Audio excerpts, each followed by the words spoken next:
At the family lunch, my daughter shouted, "You've always been a burden, get out of our lives." I quietly cried as she threw my clothes onto the sidewalk. The following week, she received a copy of my will. "I'm glad to have you here. Follow my story until the end. And comment the city you're watching from so I can see how far my story has reached." The sound of silverware clinking against china filled the dining room as we sat around the table for our monthly Sunday lunch. I could feel the tension in the air, thick and suffocating, like storm clouds gathering. My daughter Bella hadn't looked me in the eyes since I arrived, focusing instead on rearranging the food on her plate. Her husband, Franklin, sat quietly beside her, his gaze fixed on his meal. "The potatoes are a bit undercooked," Bella muttered, pushing them to the side of her plate. "I'm sorry, dear. I can heat them up more if you'd like," I offered, already half rising from my chair. "Don't bother," she snapped. "Just sit down, Mom." I sank back into my seat, the familiar weight of disappointment settling in my chest.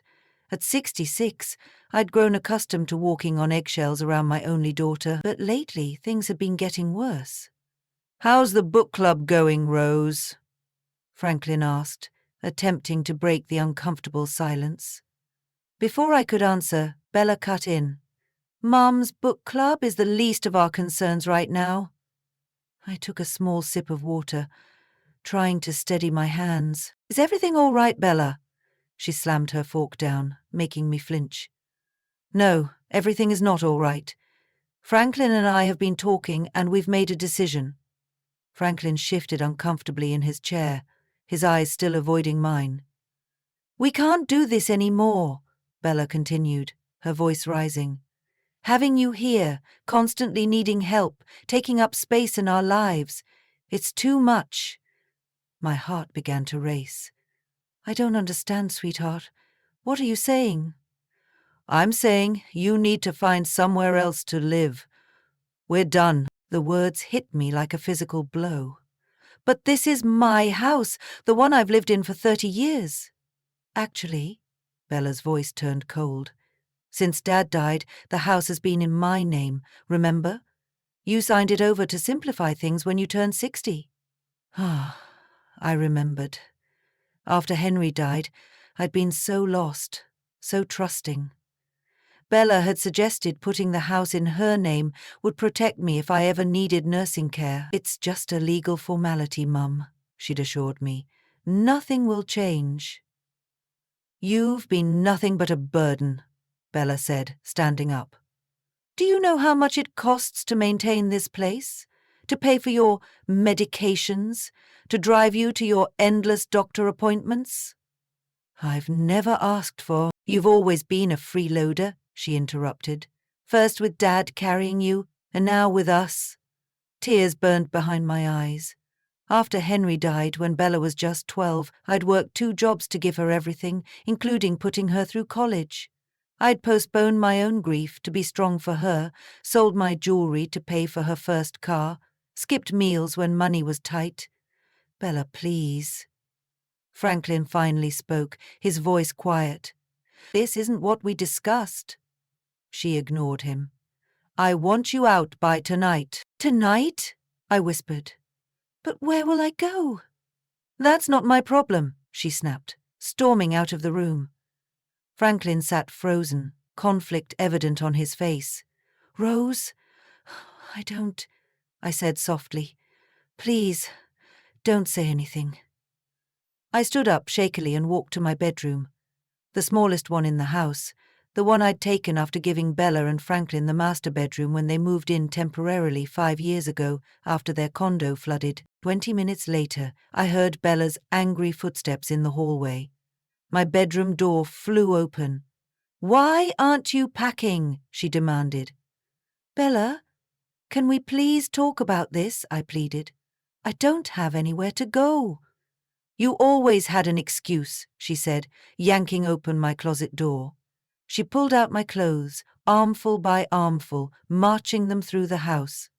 I followed her, horrified, as she threw open the front door and tossed my belongings onto the front lawn. Neighbors across the street paused to stare. You always were a fart, she shouted, loud enough for everyone to hear. Just disappear from our lives. My blouses, dresses, and slacks, modest clothes I'd kept for years, scattered across the grass and driveway. The blue dress I'd worn to Henry's funeral landed in a puddle by the curb. Franklin appeared in the doorway, pale-faced. "Bella! Stop this!" The neighbors— "I don't care," she screamed. "Let them see. Let them all see what a burden she's been." I stood on the porch, tears streaming silently down my face. 66 years old, and I was being thrown out like garbage. Mrs. Patterson from next door approached cautiously. "Rose, do you need help, dear?" Bella whirled on her. "Mind your own business!" I placed a trembling hand on Mrs. Patterson's arm. "It's okay," I whispered, though nothing was okay. As the afternoon sun cast long shadows across what used to be my home, I gathered my scattered belongings, folding each item carefully, despite my arthritic hands. My entire life reduced to a few bags of clothing and personal items. Franklin helped me carry my things to my old car, speaking in hushed tones. "I'm sorry, Rose. I never wanted this. I'll talk to her once she calms down." I looked at the house where I'd raised my daughter, where Henry and I had built our life together, where his presence still lingered in the rose bushes he'd planted and the porch swing he'd built. "I loved her from the moment I knew I was carrying her," I said quietly. "I would have given my life for her." As I drove away, watching my home disappear in the rearview mirror, I felt something inside me break. But beneath the heartbreak, beneath the betrayal, a tiny spark flickered to life, one that would soon grow into something neither Bella nor I could have imagined. The small apartment smelled of fresh paint and new beginnings. It wasn't much, a one-bedroom unit in a modest senior living complex across town, but for now, it was shelter. I sat on the edge of the twin bed, surrounded by the few possessions I'd managed to salvage from my old life. 3 days had passed since Bella had thrown me out. 3 days of crying myself to sleep, jumping at every phone ring, hoping it might be her calling to apologize, of wondering where I'd gone wrong as a mother. "You've got to eat something, Rose," Margaret urged, placing a sandwich on the small dining table. My oldest friend had taken me in that first terrible night, helping me find this apartment the very next day. "I'm not hungry," I replied, though I couldn't remember my last meal. Margaret sat beside me, her weathered hand covering mine. "I've known you for 40 years, and I've never seen you like this. Talk to me." I took a shaky breath. "I gave her everything, Margaret. Everything." "I know you did, honey. After Henry died, I worked so hard. 2 jobs, sometimes 3 during the holidays. I never bought myself anything new, so Bella could have dance lessons and summer camp and those ridiculous designer jeans she just had to have." Margaret nodded, her eyes filled with the understanding that comes from witnessing a life unfold over decades. "And now," my voice cracked, "now she says I'm a burden." "She's wrong," Margaret said firmly, "and deep down she knows it." I shook my head. "You didn't see her face, Margaret. There was such contempt." Margaret sighed, standing up. "Well, there's something she doesn't know, isn't there? Something that might change her tune pretty quick." I looked up sharply. "I never told anyone about that except you. Maybe it's time you did." Walking to my purse, I pulled out a worn leather portfolio and opened it on the table. Inside were financial statements, property deeds and investment records. "Henry was always the forward thinker," I said softly, touching his signature on one of the documents. "When he was diagnosed, he knew he wouldn't see old age. The night before Henry died, he had made me promise something. 'Don't tell Bella about the land,' he'd whispered, 'not until she's mature enough to handle it. Money changes people, Rosie. The land in question was 5 acres outside of town that Henry had inherited from his grandfather. When he died, it seemed worthless, just scrubby fields on the outskirts. But 15 years ago, the city began expanding in that direction. Developers built a shopping center nearby, then housing developments. The value of our little parcel skyrocketed. "How much is it worth now?" Margaret asked. "The last offer was just over 2 million, I said quietly. Margaret whistled. "And Bella has no idea?" "No. After Henry died, I was so focused on keeping our heads above water, on making sure Bella had everything she needed. Then, when she was older, she never seemed responsible enough. She's always been impulsive with money, like those credit cards she maxed out in college." I nodded. "And the car loans, and the emergencies that always seem to require me emptying my savings account." Margaret shook her head. "So all these years you've been living modestly, even struggling sometimes, while sitting on a fortune? It wasn't about the money, Margaret. It was about honoring Henry's wishes, about waiting until Bella was ready. And now?" I closed the portfolio, a new resolve hardening within me. Now I know she never will be. That afternoon, I visited my lawyer, Thomas Edwards, who had been Henry's friend and had managed our modest affairs for years. "I want to change my will," I told him, after explaining what had happened. Thomas leaned back in his chair, his expression grave. "I always worried about you putting the house in Bella's name, Rose." "I trusted her," I said simply. "My mistake." He nodded sympathetically. "What changes did you have in mind?" "I want most of the estate to go to charitable causes, specifically organizations that help elderly people who've been abandoned by their families." The irony wasn't lost on either of us. "A small portion should go to my grandson Jason's education fund, to be controlled by a trustee, not Bella. And for Bella herself?" I paused. "A modest amount, but with conditions." As Thomas drafted the new will, I felt a weight lifting. For years, I'd protected Bella from consequences, cleaned up her messes, forgiven her selfishness. That ended today. "I'd like a copy sent to Bella," I said as I signed the documents. "Not the full details, just enough to let her know there's more to her mother than she thought." Thomas raised an eyebrow. "Are you sure that's wise?" "No," I admitted, "but it's necessary."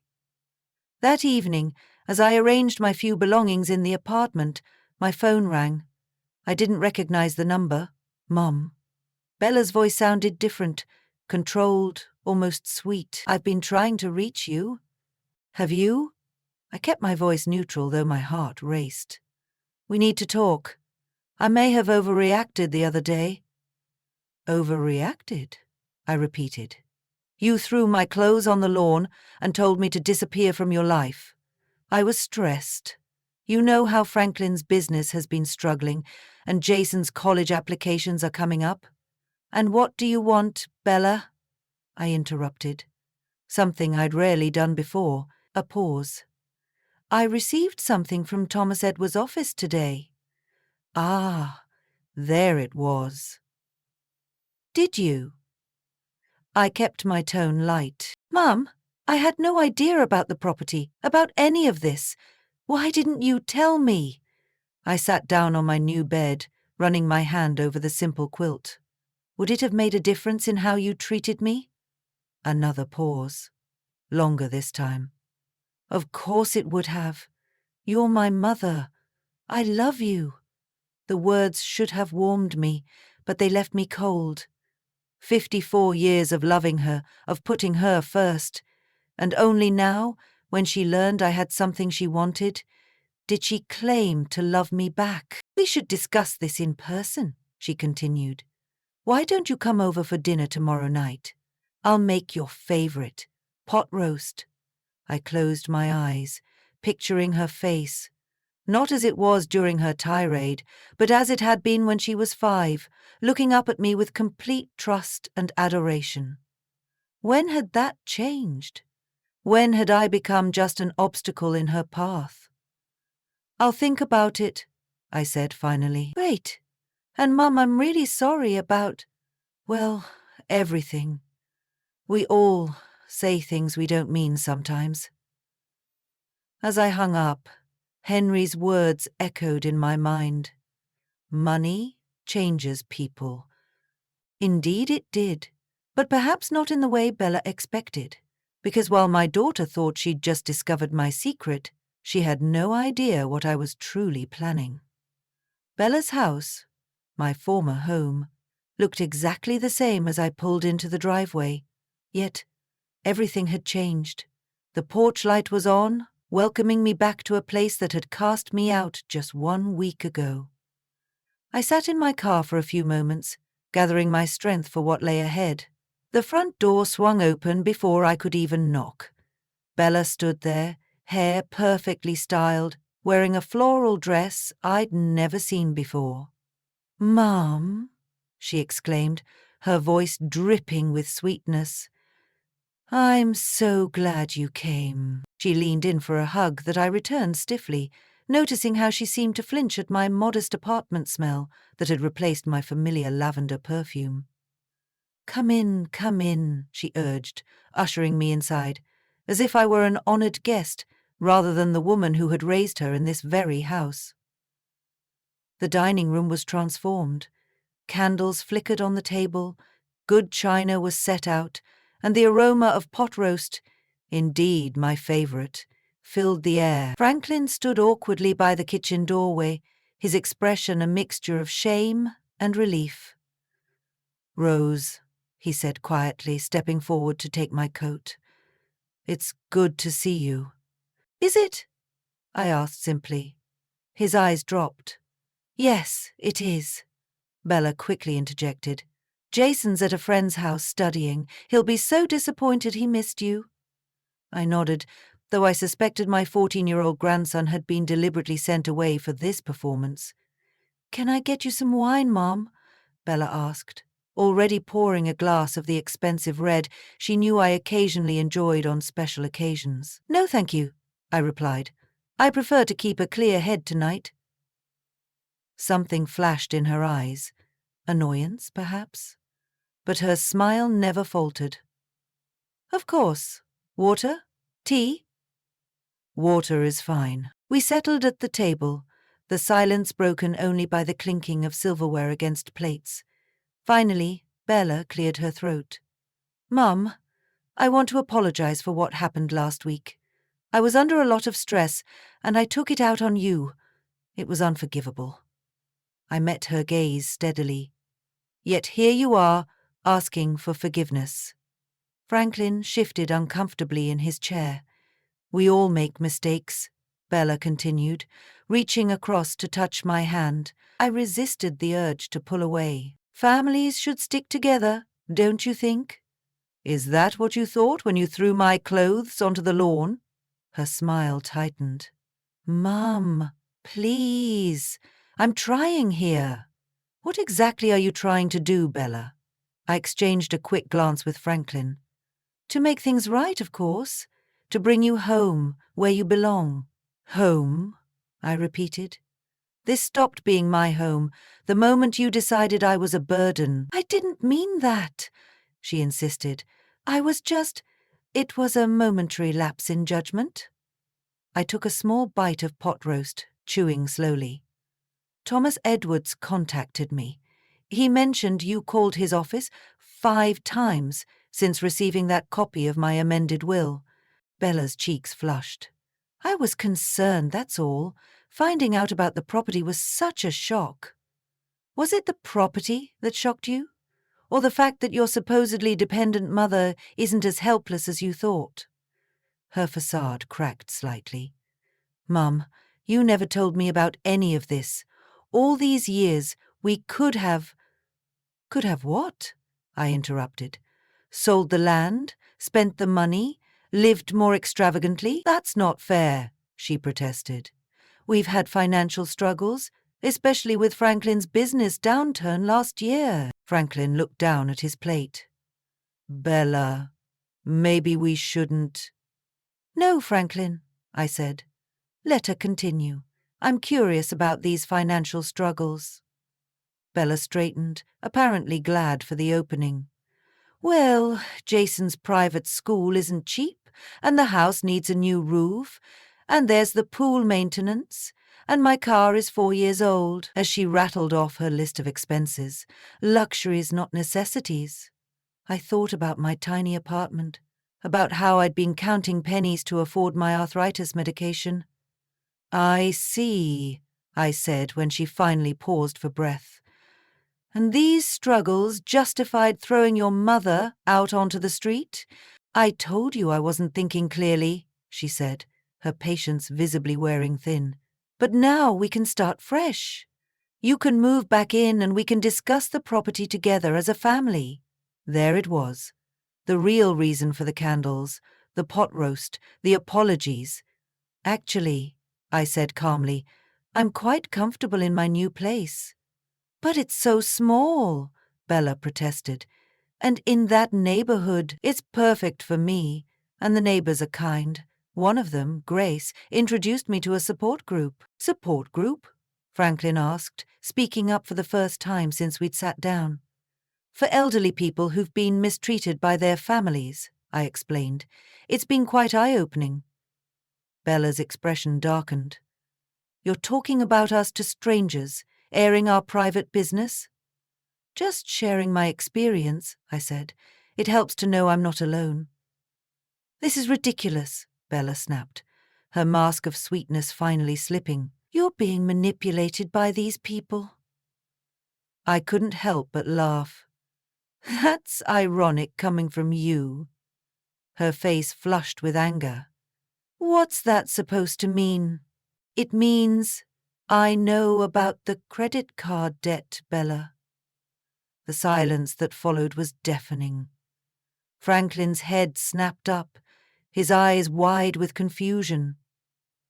What credit card debt? He asked slowly. Bella shot me a warning look, but I continued calmly.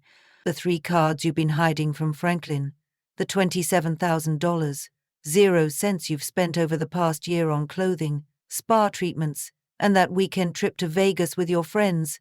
The one you told Franklin was a work conference. How did you... Bella started, then caught herself. Franklin turned to his wife, his expression hardening. Is this true? I was going to tell you, she stammered. I just needed to find the right time. There's more, I said, looking directly at Franklin. The reason Bella was so desperate to get me out of this house wasn't just about the inconvenience. She's been planning to take out a home equity loan, but couldn't do it with me still living here. Because of some legal complications with the property transfer. Franklin's face went pale. We discussed this. We agreed not to borrow against the house. Baylard stood up abruptly. This is none of her business. It became my business when you made me homeless, I replied, remaining seated and calm. The perfect dinner was now in shambles. Bella's carefully constructed facade had crumbled, revealing the truth I'd known all along, that her sudden change of heart had nothing to do with remorse and everything to do with what she thought she could get from me. As I stood to leave, I felt no triumph, only a deep sadness for what our relationship had become, and a quiet determination about what I would do next. I think we're done here, I said softly. Thank you for dinner. Franklin rose quickly. I'll walk you out, Rose. Outside on the porch, away from Bella's ears, he spoke in a hushed tone. I didn't know about any of this. The credit cards, the loan. I swear, I believe you, I said, and I did. Franklin had always been passive, but never cruel. What happens now? He asked. I looked at the stars emerging in the evening sky. The same stars I'd pointed out to Bella when she was a child, teaching her to make wishes on the brightest ones. Now, I said, We all live with the choices we've made. As I drove away, I glanced in my rearview mirror.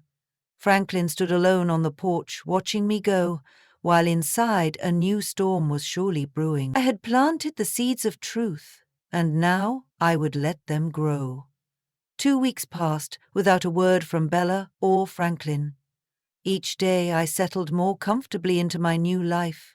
My tiny apartment gradually became a home, a sanctuary decorated with the few precious keepsakes I'd managed to save. Henry's reading glasses, our wedding photo, the handmade ceramic bowl Bella had crafted for me in 3rd grade, small treasures that carried the weight of memories. I had just returned from my support group meeting when my phone rang. Franklin's name flashed on the screen. Rose. His voice sounded strained. "Can we talk?" "Of course," I replied, setting down my purse. "Is everything all right?" He let out a humorless laugh. "Not exactly. Bella and I— Things have been difficult since your dinner visit." "I'm sorry to hear that," I said, though I wasn't entirely surprised. "Don't be. It needed to happen." He paused. "I've been looking at our finances. It's worse than I thought. Much worse." I waited, letting him continue at his own pace. "She's been hiding things for years, Rose. Not just credit cards. There are personal loans, online shopping accounts. She even took money from Jason's college fund." My heart sank at the mention of my grandson. "How much?" "Nearly $8,000, 0 cents. She said she was borrowing it, but—" He trailed off. "Franklin, I'm sorry. The thing is," he continued, "she's still fixated on your property. She keeps talking about what we could do with that money, how it would solve everything. As if $2 million would just vanish into her hands and disappear." I closed my eyes, Henry's warnings echoing in my mind. He'd been right all along. "Rose, she's planning something.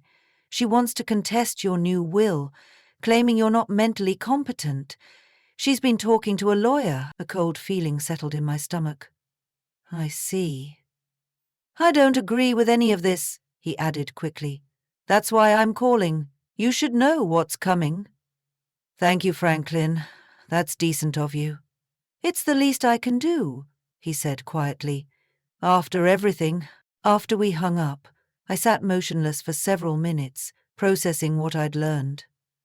Then I made a call of my own, to Thomas Edwards. The following Saturday, I received a text message from Bella asking me to meet her for coffee. I chose a public place, a busy cafe downtown, where the constant hum of conversation would provide both background noise and witnesses. I arrived early, selecting a table near the back with a clear view of the entrance. When Bella walked in, I barely recognized her. The carefully maintained appearance she'd presented at our dinner was gone. Her hair was pulled back hastily, dark circles shadowed her eyes, and her clothing, while still expensive, looked rumpled.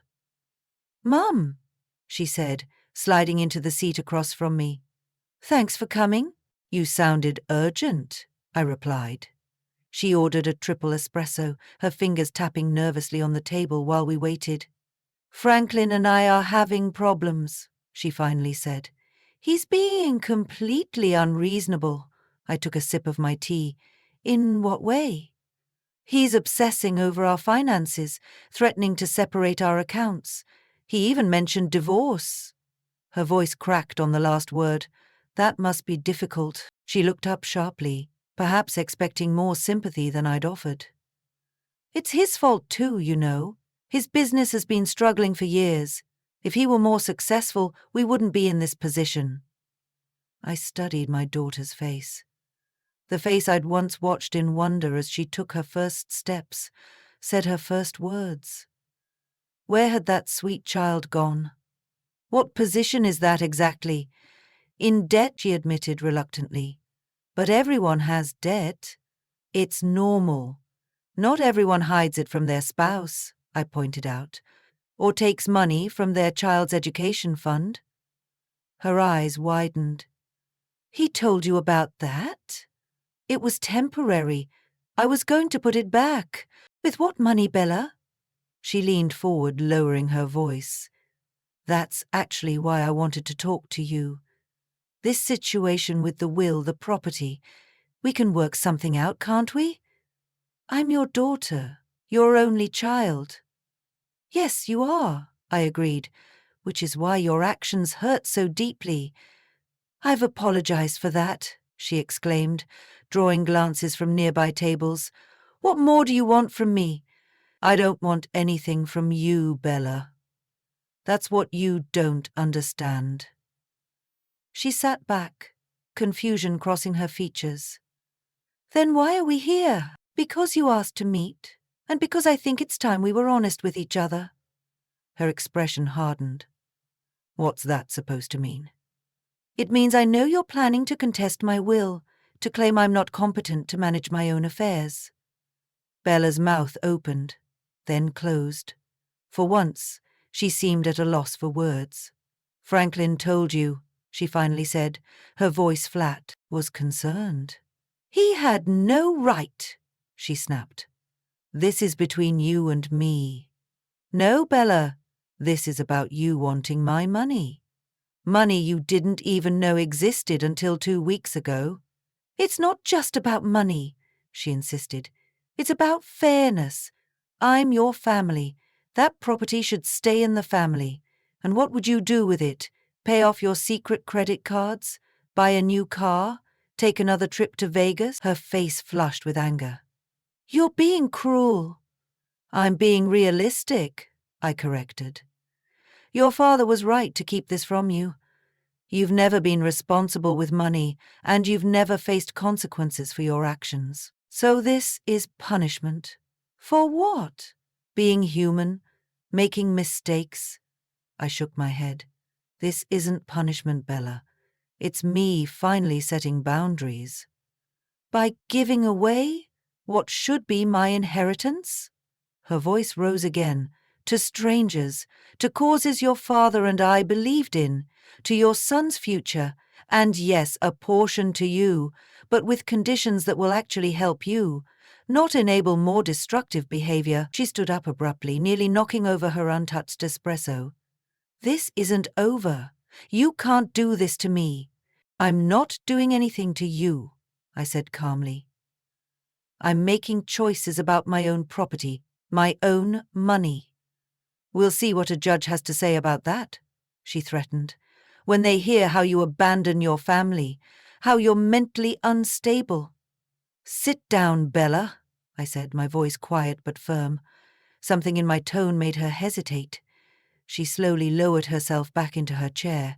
Before you go down that path, I continued, you should know that Thomas Edwards has been documenting everything. Your sudden change of heart after learning about the property, your hidden debts, even your plan to contest the will. I've been evaluated by 2 separate doctors who can testify to my mental competence, and your threats today are being recorded. Her face went pale. You're bluffing! I slid my phone across the table, its screen showing an active recording. You set me up, she whispered. I protected myself, I corrected. Something I should have done years ago. For a moment, Bella looked like the little girl who'd been caught stealing cookies, scared, defensive, but beneath it all, aware that she'd done wrong. Then her expression hardened again. You think you've won, don't you? She said bitterly. Fine. Keep your precious money. I don't need it. I don't need you. She stood again, grabbing her purse. Franklin's leaving me anyway. Jason barely speaks to me. Are you happy now? You've taken everything. As she stormed out of the cafe, leaving me alone at the table, I felt no victory, only a profound sadness. I hadn't taken anything from Bella. She had lost it all herself, piece by piece, choice by choice.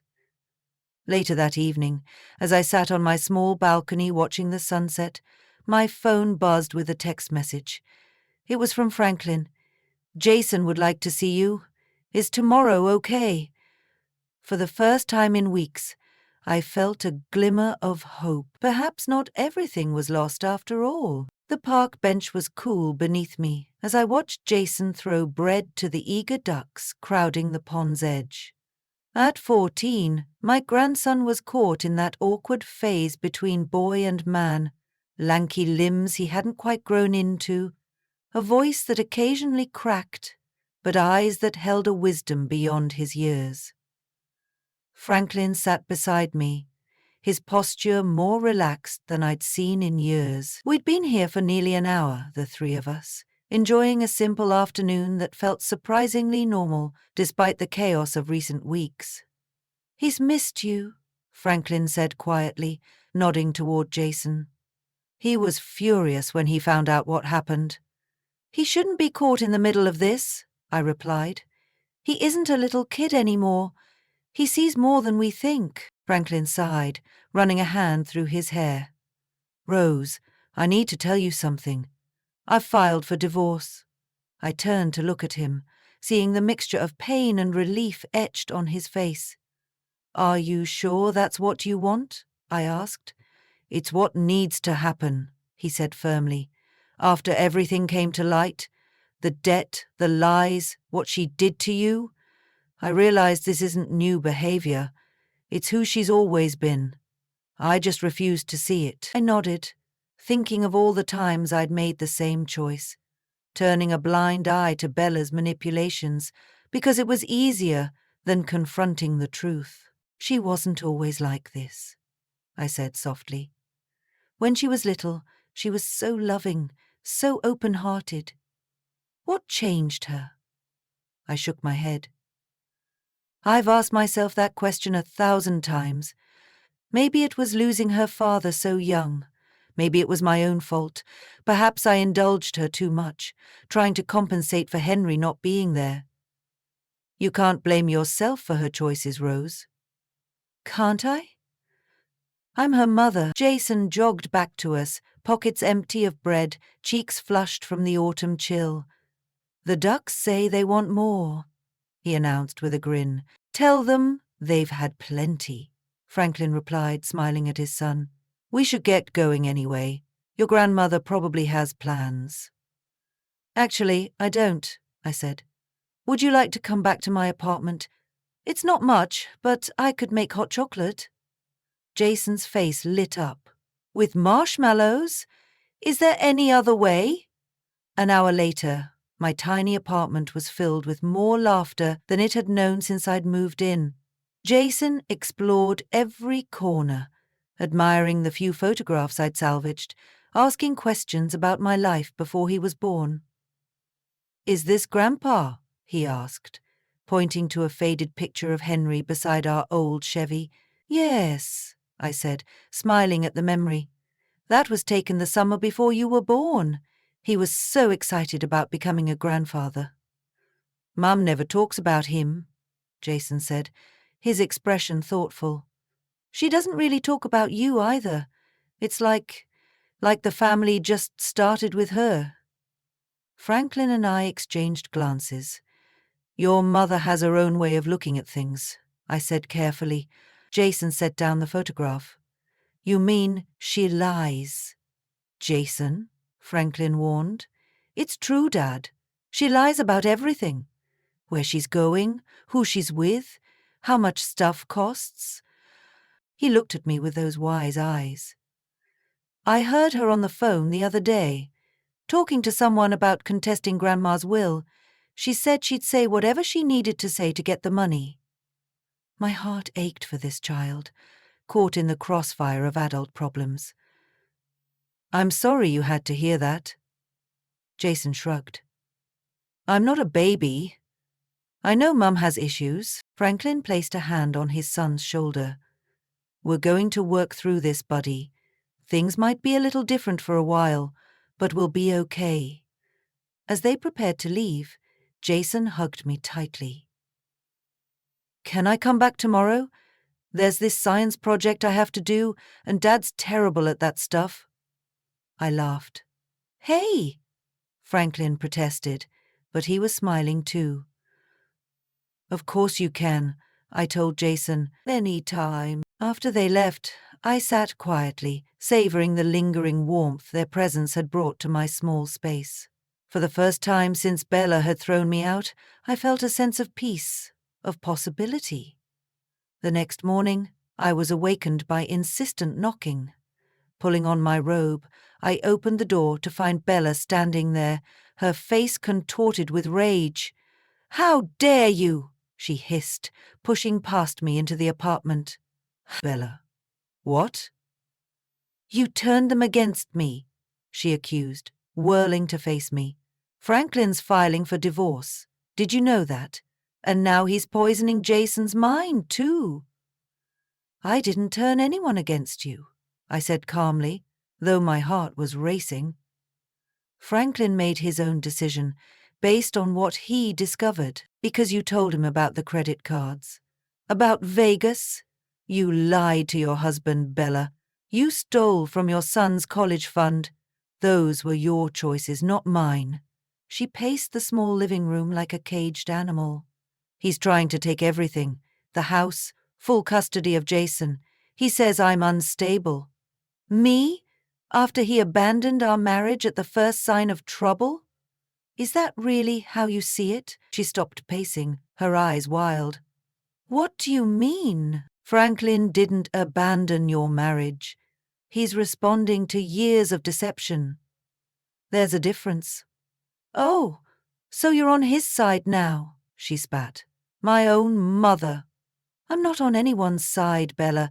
I'm just trying to see the situation clearly." She laughed bitterly. "Right. That's why you're letting my son come over here, filling his head with who knows what." "Jason asked to see me," I said, "and we don't talk about you." "I don't believe you." She glanced around the apartment with disdain. "Look at this place. It's pathetic. You're living like some tragic victim, when we both know you're sitting on millions." I took a deep breath. "Money isn't everything, Bella." "Easy for you to say when you've got it," she exploded. "Do you know what's happening to me? My life is falling apart.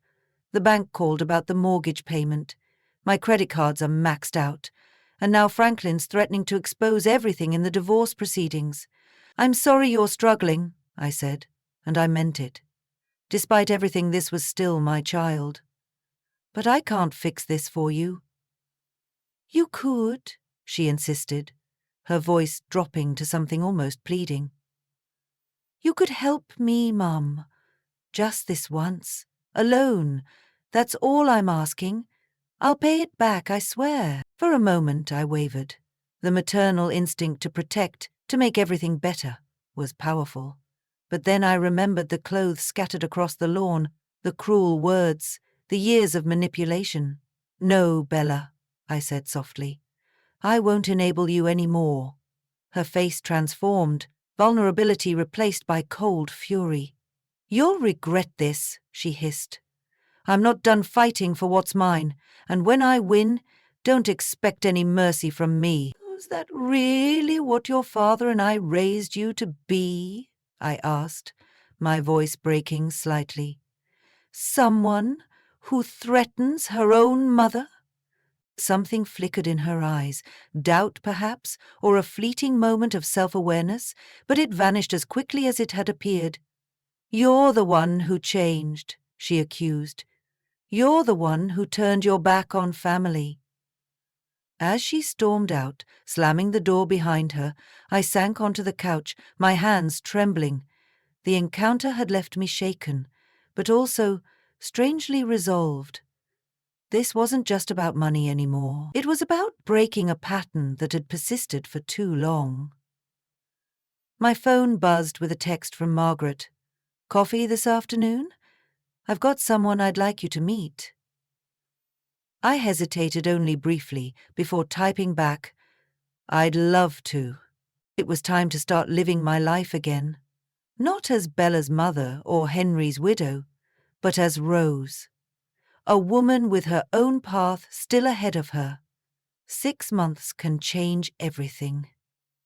As spring blossoms brightened the city parks, I sat in Thomas Edwards' office, finalizing the details of my estate plan. The winter had been long and difficult, but as the days gradually lengthened, so too had my sense of purpose grown stronger. "Everything looks in order," Thomas said, sliding the documents across his desk. "The trust for Jason is secure, the charitable foundation is established, and the conditions for Bella's portion are clearly outlined." I signed each page with careful deliberation. "And it's ironclad? She can't contest it?" "Nothing is absolutely ironclad in law," Thomas admitted, "but we've taken every precaution. The medical evaluations, the documented history of her behavior, her financial mismanagement. It would be extremely difficult for her to successfully challenge this. And Franklin's testimony would help if needed?" Thomas nodded. "His statement is powerful, as is Jason's, though I hope it doesn't come to that." I placed the pen down, a weight lifting from my shoulders. "Thank you, Thomas.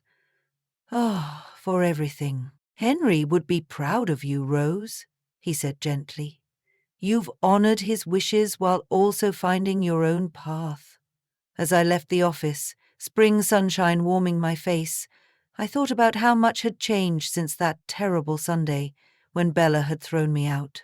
The pain hadn't disappeared. I doubted it ever would completely, but it had transformed into something else, something that propelled me forward rather than holding me back. I walked the 3 blocks to the community college where, at 66, I had enrolled in a literature course. It had been Margaret's suggestion, a way to fulfill the dream I'd set aside after Henry died, when raising Bella became my sole focus. "You're just in time," Professor Jenkins said as I slipped into the classroom. "We were about to discuss your paper on Jane Austen." My classmates, most young enough to be my grandchildren, turned to smile at me. Over the past months, I'd gone from being the old lady in the back row to just Rose, whose insights they respected and whose homemade cookies they eagerly anticipated each Thursday. After class, I checked my phone to find a message from Franklin. Jason got an A on his science project. He says he couldn't have done it without his grandmother's help. "Dinner tonight to celebrate?" I smiled, typing back a quick acceptance.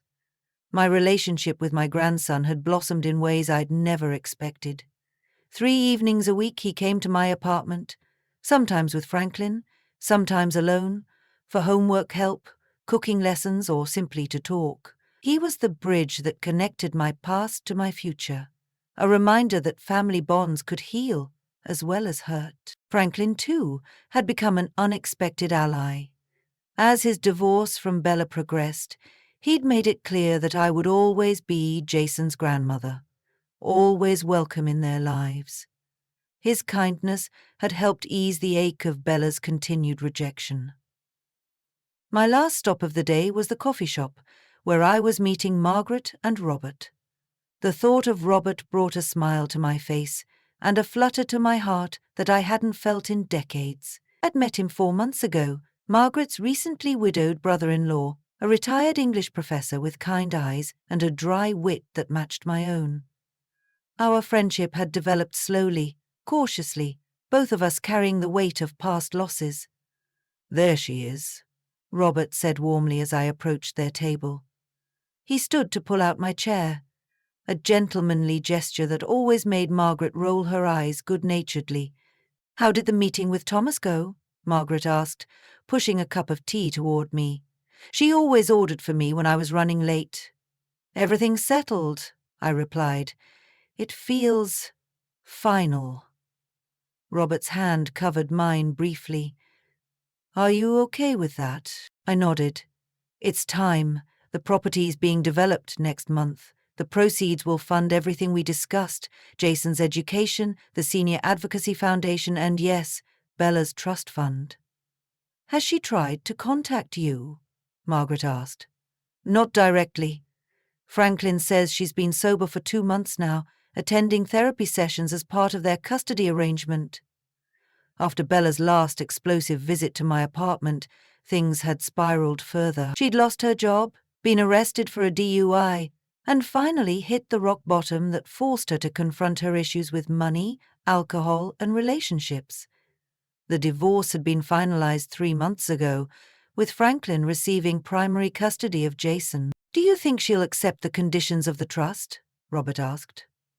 I sipped my tea thoughtfully. "I don't know. But they're non-negotiable. She gets a monthly stipend, but the bulk of her portion remains in trust unless she maintains sobriety and completes financial counseling." "You're doing the right thing," Margaret assured me. "It's tough love." Later that evening, as Franklin, Jason, and I celebrated over pizza at my now cozy apartment, my phone buzzed with a text from an unfamiliar number. "Mum, I'd like to talk. When you're ready. Bella." I showed it to Franklin, whose eyebrows rose in surprise. "Huh, that's unexpected." "She's been doing better," Jason offered cautiously. "My therapist says we might try supervised visits soon." I nodded, tucking the phone away. I would respond to Bella, but not tonight. Tonight was for celebration, for the family that had reformed from the ashes of betrayal. After they left, I sat on my small balcony, watching the city lights twinkle against the darkening sky. Robert had invited me to join him for a weekend trip to the coast next month, my first vacation in years. The Senior Advocacy Foundation I'd established with part of Henry's property proceeds was already helping others who had experienced elder abuse. And next week, I would begin volunteering at the community center, teaching a writing class for seniors. My life, which had seemed shattered beyond repair 6 months ago, had reassembled itself into something new, something that was entirely mine. The phone in my lap buzzed again. "Robert, thinking of you. Sleep well, Rose." I smiled, typing back a response. Then I glanced at Bella's earlier message, still unanswered. With careful thought, I composed a reply. "I'm ready to listen when you're ready to talk. Coffee next week?" Whatever came next with my daughter, reconciliation, rejection, or something in between, I would face it on my own terms. The woman who had stood weeping on a front lawn, watching her clothes being thrown onto the grass, no longer existed. In her place stood someone stronger, wiser, and finally truly free. As I prepared for bed, I caught my reflection in the mirror. The silver hair I'd stopped dyeing, the laugh lines I'd stopped trying to hide, the clear eyes that had seen both heartbreak and healing. For the first time in years, perhaps decades, I recognized myself. "We did it, Henry," I whispered to the quiet room. "We found our way through." The path ahead would have its challenges. Bella's recovery was fragile, my relationship with Robert was new, and rebuilding family bonds took time. But I was no longer afraid. Whatever came, I would meet it with the quiet strength I'd discovered within myself. The strength that had been there all along, waiting to emerge.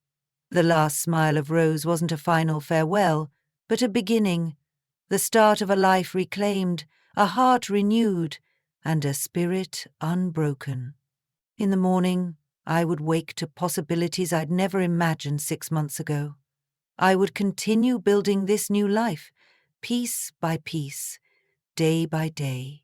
And I would do it knowing that the greatest inheritance I could leave behind wasn't money or property, but the example of a woman who had learned, even at 66, that it's never too late to stand up, to start over, to find joy. That was Henry's true legacy, and now, finally, it was mine as well. Now, I'm curious about you, who listened to my story. What would you do if you were in my place? Have you ever been through something similar? Comment below. And until next time, take care.